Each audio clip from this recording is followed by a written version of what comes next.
समाजमनाचा वेध आणि आपुलकीची सेवा देणारे आपले news channel Erala news. Khatav तालुक्यातील वडूज येथील प्रभारी नगराध्यक्षपदी जयवंत माधवराव पाटील यांची निवड झाली आहे। यापूर्वीच्या नगराध्यक्षा सौ स्वप्नाली गोडसे यांनी पार्टी अंतर्गत समझोत्यानुसार राजीनामा दिल्याने नवीन नगराध्यक्ष निवड होईपर्यंत श्री पाटील यांच्याकडे नगरपंचायतीचे सूत्रे राहणार आहेत। बुधवारी मान्यवरांच्या उपस्थितीत त्यांनी नवीन पदाचा पदभार स्वीकारला। यावेळी पाटलांच्या कामामुळे बारामतीपर्यंत वडूजचा वाढलेला नावलौकिकाची चर्चा झाली।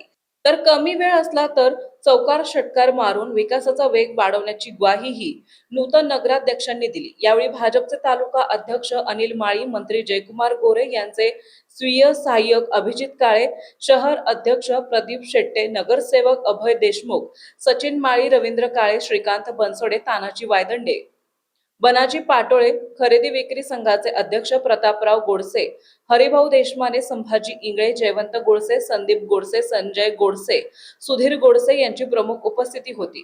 यावेळी अनिल माळी, अभय देशमुख, श्री वायदंडे, श्री पाटोळे यांची मनोगते झाली। या सर्वांनी श्री पाटील यांची पक्षनिष्ठा आणि शहराच्या विकासासाठी असलेल्या तळमळीचे कौतुक केले। तसेच त्यांच्या वैयक्तिक महत्त्वाकांक्षी वेदास सिटी प्रकल्पामुळे वडूजचे नाव बारामतीपर्यंत पोहोचले ही अभिमानास्पद बाब असल्याचं सांगण्यात आले।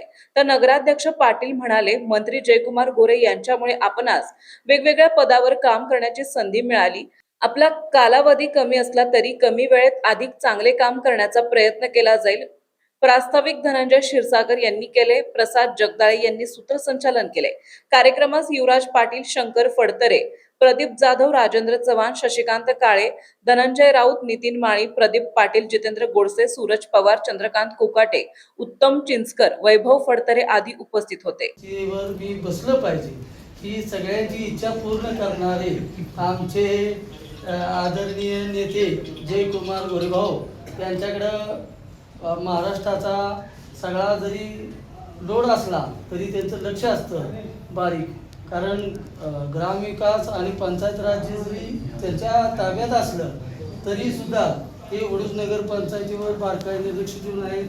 आमच्यासारख्या छोट्या छोट्या कार्यकर्त्याला कसं बळ द्यायचं, कशी ताकद द्यायची ही त्यांच्याकडून शिकण्यासारखं भरपूर आहे। आणि मला आनंद वाटतो की मी भारतीय जनता पार्टीचा एक कार्यकर्ता आहे आणि त्या कार्यकर्त्याला अशी सेवा करण्याची त्यांच्या माध्यमातून आम्हाला सगळ्यांना संधी उपलब्ध झाली आणि गोरगरिबांना, सामान्य कार्यकर्त्याला ही खुर्ची मिळवून देण्याचं ज्यांनी जे प्रयत्न केले अशा जयाभाऊंचं मी मनापासून वडूजच्या नगरीच्या वतीनं मी ते पहिल्यांदा त्यांचा आभार मानतो।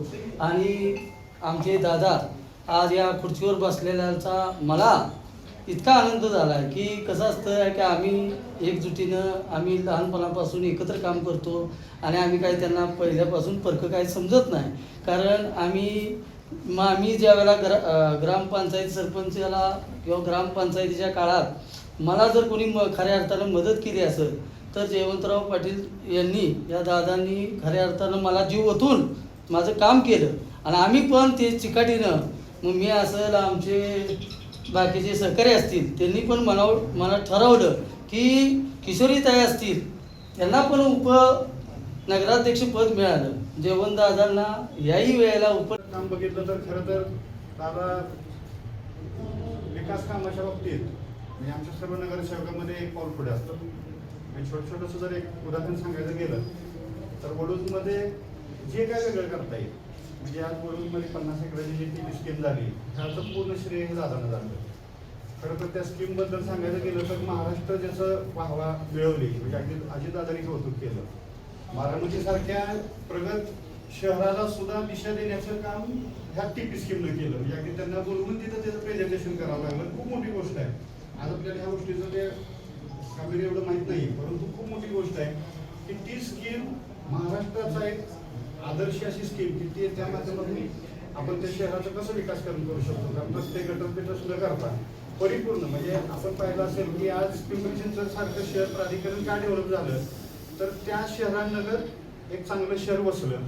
अशाच पद्धतीचं हे टीपी स्कीमचं आपलं युनिट वसतंय। निश्चितच दादा येणाऱ्या काळामध्ये आपल्याकडून अशाच गावची अपेक्षा असणार आहे। म्हणजे खरं निष्ठेचं फळ होतं आपल्याला ते मिळालं कारण आपण जिथं राहतो तिथं प्रामाणिक राहतो, म्हणजे आमच्यासारखंच आहे, जिथं राहायचं तिथं प्रामाणिक राहायचं, त्याचं फळ आज न उद्या तुम्हाला सर्वांना मिळतं. पुन्हा एकदा दादा आपण केलेलं काम आणि पुढं आपली असणारी वाटचाल निश्चितच ह्या वडूजला एक चांगलं महत्व आणि चांगलं वैभव प्राप्त करून देईल. आपल्या या 10 दिवसाच्या कारकिर्दीमध्ये नगरपंचायतीमध्ये व्हायचा कुठलाही विषय असायचा गावाच्या विकासासाठी, त्यावेळेस दादा उठून तो प्रश्न ठामपणे मांडायचे आणि 100% तो खरा ठरायचा, कारण त्या ठिकाणी 100% गावाचा विकास व्हायचा.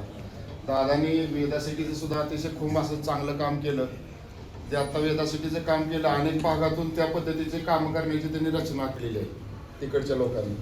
ते दादाने हे पहिलेच दादा आपली वेदासिटीचं काम आहे. असे चांगले दादा काम करत असतात आणि खरोखरच दादाबरोबर काम करत असताना खूप आनंद वाटला. आणि सर्व भारतीय जनता पार्टीचे नगरसेवक आमचे त्यांच्या पाठीचे असलेली शेवटच्या क्षणापर्यंत दादाला जेव्हा आत्ताशी आणि हे तिथं कार्यकर्ते असायचे. डॉक्टर राधावरांच्या बरोबर असणारा कायमचा माणूस आज या मोठ्या खुर्चीवर बसतोय, त्यामुळं आज सगळ्यांनाच या ठिकाणी आनंद होत आहे. एकाच घरामध्ये मागच्या टर्मला यांच्या भाऊजाई किशोरीताई यांना उपनगराध्यक्ष पद मिळालं. ह्या पंचवार्षिकमध्ये दादांना उपनगराध्यक्ष पद मिळालं. किशोरीताईंना फक्त म्हणजे अध्यक्षपद मिळालं नाही, पण दादांचं असं नशीब की उपनगराध्यक्षपद मिळालं आणि नगराध्यक्षपदसुद्धा मिळालं. मला वाटतं ह्या प्रशासकीय कामामध्ये निष्ठेचं फळ दादांना मिळालेलं आहे. परंतु या काही दिवसामध्ये जो त्यांना पदभार मिळेल त्या पदभारामध्ये निश्चितपणाने वडूजमधील काही अडीअडचणी, पाण्याचा प्रश्न असेल, रस्त्याचा प्रश्न असेल, लाईटीचा प्रश्न असेल, या बाबी निश्चितपणाने ते पूर्ण करतील. आणि विशेष म्हणजे आपल्या वडूच्या नदीला वेदावतीला जर आपल्याला तो घाट बांधायचं काम आता जर आपल्या काळात सुरू झालं तर अत्यंत चांगलं होईल. तुम्ही वडूजमध्ये आपण जो गेली म्हणजे मला मतदानाचा अधिकार आल्यापासून मी भारतीय जनता पार्टीचं काम करत आलो आहे. मी आजपर्यंत पक्ष बदललेला नाही आणि पक्षानं आणि भाऊंनी मला भरपूर दिले. आज 2 आमच्या घरात उपनगराध्यक्षपद मागच्या वेळेला मिळालं, आता मला उपनगराध्यक्षपद मिळालं, भाऊंनी दिलं, काम करण्याची संधी दिली. आज काही कालावधीसाठी का होईना पण मला नगराध्यक्षपदाच्या खुर्चीमान भाऊंच्या माध्यमातून मला मिळालं. तर त्याबद्दल मी कायम भारतीय जनता पार्टी आदरणीय जयकुमार गोरे भाऊंचं कायम ऋणी राहीन. आणि मी या निमित्ताने एवढंच सांगेन की आता शेवटच्या मॅचच्या अखेरच्या काही षटकात मला काही बॉल खेळण्याची संधी दिली आहे, परंतु त्या बॉलवर मी चौकार षटकार मारण्याचा नक्कीच प्रयत्न करेन. आणि एरळा न्यूजसाठी प्रतिनिधी सूरज भांडवलकर. आपल्या भागातील महत्त्वाच्या बातम्या पाहण्यासाठी आजच आमच्या एरळा न्यूज चॅनलला यूट्यूबवर सबस्क्राईब करा आणि बेल आयकॉन प्रेस करा.